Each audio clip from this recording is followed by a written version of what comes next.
সুপ্রভাত বন্ধুরা, সবাই তোমরা কেমন আছো? আশা করছি তোমরা সবাই খুব ভালো আছো এবং সুস্থ আছো। আমিও ভালো আছি। তোমাদের সবার সুস্থতা কামনা করে আমি চৈতালি আমার আরও একটা নতুন ব্লগ শুরু করছি। আজকে হলো শুক্রবার এবং এখন বাজে সকাল ওই 8টা পৌনে 8টা মতো এরকমই বাজে। তো সকালে উঠে আমি আগে না জামা কাপড় কাচতে লাগিয়ে দিয়েছি। তো কাজের দিদি কাচবের জন্য আমি ভিজিয়েছিলাম, কিন্তু কাজের দিদি বলল যে এখন আমাদের এদিকে যে ধান গাড়া চলছে, তো কাজের দিদি ধান গাড়ছে, তো সারা শরীরে নাকি ব্যথা, কাপড় কাচতে বলছে কি তুমি আজকে মেশিনে কেচে নাও। তো ঠিক আছে, ওদের কথাও একটু ভাবতে হয়, ওদের এই সময় একটু ইনকামের সিজন, মাঠে কাজ করতে না দিলেও নয়। তো আমি যার জন্য মেশিনে কাপড়গুলো দিয়ে দিলাম। আর এদিকে দেখো ভাতও বসিয়ে দিয়েছি, মেয়ের স্কুল আছে, তাড়াতাড়ি করে সব দিকটাই সামলাতে হচ্ছে। আর ওদিকে বাটি করে দেখো আমি অল্প একটু ডাল বসিয়ে দিয়েছি, কারণ আমার হাজব্যান্ড বালুরঘাট গেছে মাছ আনতে। তিওরে একদমই ভালো মাছ পাওয়া যাচ্ছে না, তো বালুরঘাট গেছে, বলছে আমি আসতে তো দেরি হবে, 9:30 মতো বেজে যাবে, তখন আসবে, তখন আমি কখন মাছ রান্না করব। তো যার জন্য বলেছে তুমি আগে অন্তত ডালটা করে রেখো, আর মেয়েকে ডাল ডিম সেদ্ধ দিয়েও ভাত খাইয়ে স্কুল পাঠিয়ে দেবো। তো যার জন্য অল্প করেই বাটিতে করে ডাল বসিয়ে দিয়েছি। হাজব্যান্ড এবং মেয়ের মানে খাওয়ার মতো হলেই হলো, তারপরে তো আমি মাছের ঝোল দুপুরবেলা করবই। তো দেখো জামা কাপড়গুলো সব ড্রায়ার করে নিলাম, ড্রায়ার করে দেখো বাইরে মেলে দিচ্ছি। মেলে দিয়ে তারপরে যাব মেয়েকে রেডি করব, তারপরে মেয়েকে স্কুল পাঠাতে পারলে অন্তত পক্ষে একটু শান্তি। তো মাছ কি আনবে দেখা যাক। মাছ বালুরঘাট গেছে, আমি বলেছি সপ্তাহের মনে মাছ নিয়ে নিও, যেহেতু এখানে অত ভালো মাছ পাওয়া যায় না। তিওরে না একদমই ভালো মাছ পাওয়া যায় না, শুধুমাত্র ওই রুই কাতলা আর বাটা, ওগুলো মাছ তো আমার একদমই খেতে ভালো লাগে না। তো মেয়ের টিফিনটাও এখন রেডি করছি। মেয়ের রোজকার টিফিন হলো হাফ আপেল দিই ওকে, আর ওরিও বিস্কুট আর কেক, এটা ডেলিকার রুটিন। তো এই দেখো হাজব্যান্ড চলেও এসেছে, মেয়েকে নিয়ে চলে গেল। হাজব্যান্ড 9:30টার মধ্যেই ঢুকে গেছে, মেয়েকে নিয়ে স্কুলে গেল। আর এই দেখো মাছ এনেছে, রাইখোর মাছ এনেছে, বাম মাছ এনেছে আর ইলিশ মাছ এনেছে, 3 রকম মাছ এনেছে। বাম মাছ খেতে আমার ভালো লাগে, তো যার জন্য বলি যখন পায় তখনই নিয়ে আসে। তো আজকে ভাবছি যে ইলিশ মাছটাই রান্না করব। তো দেখো ইলিশ মাছের মাথাগুলোকে আগে ভেজে নিচ্ছি, কারণ ইলিশ মাছের মাথা দিয়ে করব বাঁধাকপির ঘন্ট। তোমাদের আগের ব্লগেই বলেছি বাঁধাকপিটা আমি কেটে রেখেছিলাম, কিন্তু করা হয়ে ওঠেনি, মাছের মাথা দিয়ে করব। তো যার জন্য তো ইলিশ মাছটা যখন এনেছে তখন ভাবলাম ইলিশ মাছের মাথা দিয়ে বাঁধাকপি করি, কিন্তু এখনকার বাঁধাকপি জানি না কেমন লাগবে খেতে। রান্না বাড়ি কাজকর্ম সমস্ত করে দেখো আমি একটু লাইভ করছিলাম, লাইভে এসেছিলাম। তো লাইভ সাধারণত শাড়ি পরে করি না, তো আজকে কি মনে হলো যে একটু শাড়ি পরেই লাইভ করি, তো শাড়ি পরেছিলাম।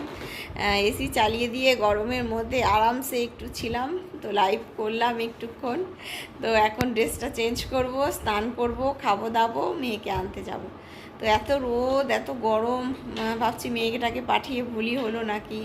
স্কুলে খুব কষ্ট হয়, 2টো ফ্যান মাত্র, সবার মাথার ওপর ফ্যানও থাকে না। আর ওই জামার কাপড়গুলো কোয়ালিটি এত বাজে, কটন দেয়নি, স্কুল থেকে দিয়েছে যেহেতু জামাগুলো। আর নতুন স্কুল তো বাইরে ওই ড্রেসটা কিনতেও পাওয়া যাচ্ছে না, তো খুব অসুবিধে হয়ে গেছে। তো ওই ড্রেস পরে অতক্ষণ ধরে থাকা ভালো লাগছে না, তো ভাবছি যে পাঠিয়ে বোধহয় ভুলই হলো। তো যাই হোক, যাব আমি একটু পরে নিয়ে আসতে। তো দেখো আমি একটু সাজুগুজু করেই লাইভে এসেছিলাম, সবসময় সিম্পলভাবে আসি, তো ইচ্ছে হলো শুয়ে থাকতে থাকতে মনে হলো না এইভাবে সময়টা নষ্ট না করে একটু লাইভে আসি, তাও যদি কোনো কাজের কাজ হয়। তো এই জন্যই। তো ঠিক আছে, পরে আবার তোমাদের সাথে দেখা হবে। আমি এখন স্নান করতে যাই, স্নান টান করি। তো এখন বিকেল 5:30 মতো বাজে। হাজব্যান্ড স্কুল থেকে এসেছিল, এসে একটু রেস্ট নিতে শুলো। তারপরে দেখো ইনভার্টারটার পিছনে লেগেছে। আমাদের ইনভার্টারটা কি হয়েছে, ব্যাকআপ আর দিচ্ছে না। একটু লাইন লোডশেডিং হয়ে গেলেই না একটু পরে পি পি আওয়াজ হচ্ছে, আওয়াজ হয়ে সব কিছু বন্ধ হয়ে যাচ্ছে। তো কিসের জন্য হচ্ছে বোঝা যাচ্ছে না। তো অনেক সময় কার্বন যদি জমে না তাহলে এরকম হয়ে থাকে। তো হাজব্যান্ড দেখো ওই কার্বনটা ভালো করে ঘষে তুলে দিচ্ছে, ও গরম জল এবং বেকিং সোডা দিয়ে তো তোলা হয়। তো বেকিং সোডা দিয়ে সব কিছু কিন্তু ভালোই পরিষ্কার হয়। তো যার জন্য ও করছে, দেখো ওই টুকটাক কাজগুলো ও করে থাকে।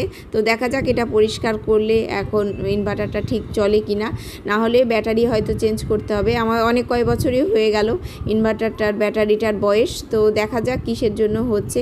আর এই গরমে না একটু যদি লোডশেডিং হয়ে যায় তাহলে তো আর থাকা যাবে না। মেয়ের যেহেতু একদম অভ্যেস নেই, ও তো আরোই থাকতে পারে না। তো দেখো তারপর ঘরে এসে জামা কাপড়গুলো সমস্ত ভাঁজ করে নিচ্ছি। মানে তখন রিলস মানে লাইভ করেছিলাম, তারপরে মেয়েকে স্কুলে নিয়ে গিয়েছিলাম, তো সব জামা কাপড়গুলো ওইভাবেই পড়ে রয়েছিল, তো ওগুলো সব ভাঁজ টাজ করে রাখলাম।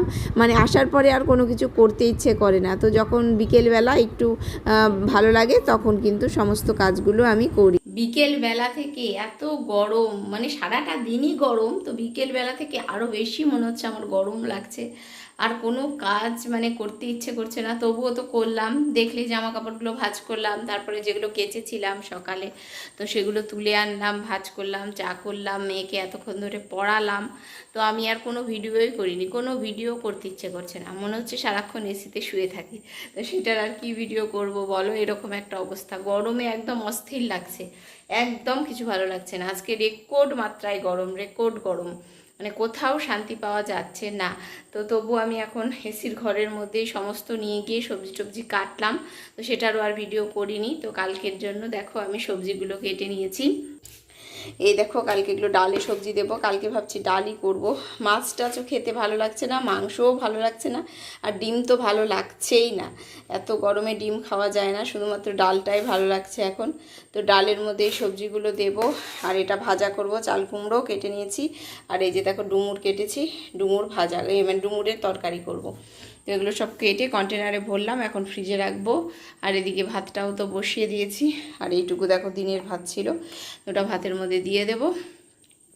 আর ভালো লাগছে না, মেয়েকে আবার একটু পড়াই গিয়ে বসে, ওদের এক্সামের ডেট দিয়ে দিয়েছে, তো ওকে একটু নিয়ে বসতেই হবে। এখন বেশি বাজে না, এখন বাজে 8:30।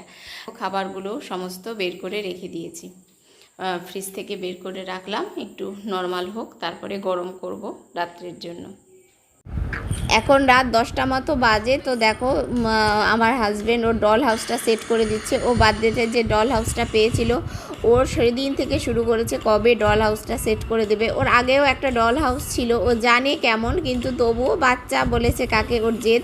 তো দেখো ডল হাউসটা সেট করতে একটু বিরক্ত লাগে, আমার তো ধৈর্য কুলোলো না, আমি আর করে দিতে পারলাম না। তো হাজব্যান্ড দেখো রাত্রেবেলা এখন খাওয়া দাওয়া করে ও ডল হাউসটা সেট করে দিচ্ছে। আর ওদিকে দেখতে পাচ্ছ এঁঠো কিন্তু পড়ে রয়েছে আমার ঘরের, মানে খাওয়া দাওয়া সবে আমরা মেটালাম, তো এঁঠো জায়গাটাও মোছা হয়নি। তো এখন ওগুলো সমস্ত মুছে টুছে ওগুলো বাসন কোসন রান্নাঘরে আমি রেখে দেব। তো দেখছিলাম একটু ডল হাউসটা করা, তো যার জন্য একটু ভিডিও করলাম। তো আর এরপরে আর কি কাজ, ওষুধ খেয়ে শুয়ে পড়া। তো আজকের ব্লগটা তাহলে আমি এখানেই শেষ করছি। কেমন লাগলো ভিডিওটা তোমরা অবশ্যই জানিও। সবাই ভালো থেকো, সুস্থ থেকো, টাটা, গুড নাইট।